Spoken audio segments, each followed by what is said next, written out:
Keď ty dobre mohli vyskúšať trochu ďalej od brehu. Ale postupne skúšaj od brehu ďalej.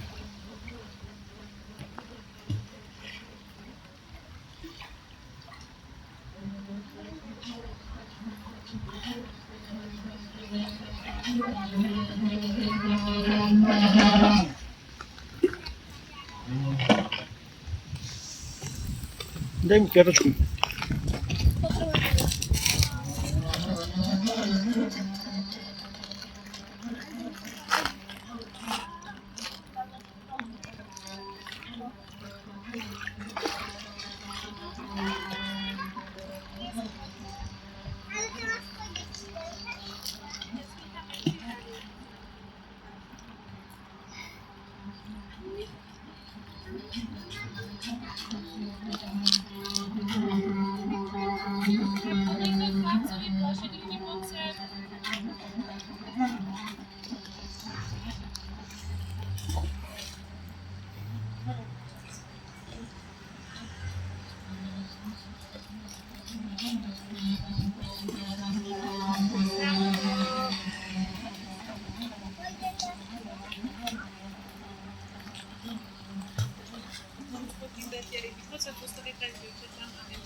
Ale tam musíte byť tichučko, aby ste ma neodplasili.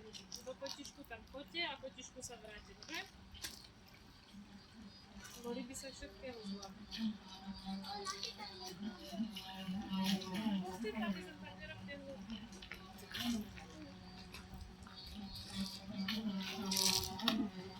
Políci, tam je tá mŕtvá ryba.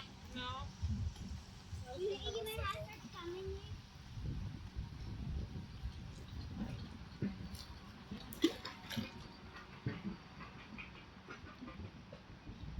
Budeš pre ňu plávať?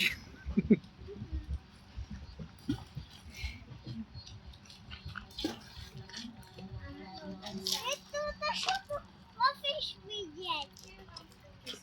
Myslíte sa nehrať? Alebo poď aj ty šoferovať loďku. No tak vyskúšaj. Ty si sa čudovala.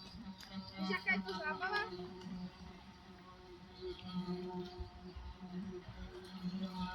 Plávaj sladko. Peťo, potom to počneš taký nový? Mama, plávaj sladko, aha. Máš to tam je? Aha, niečo to bude na tvoje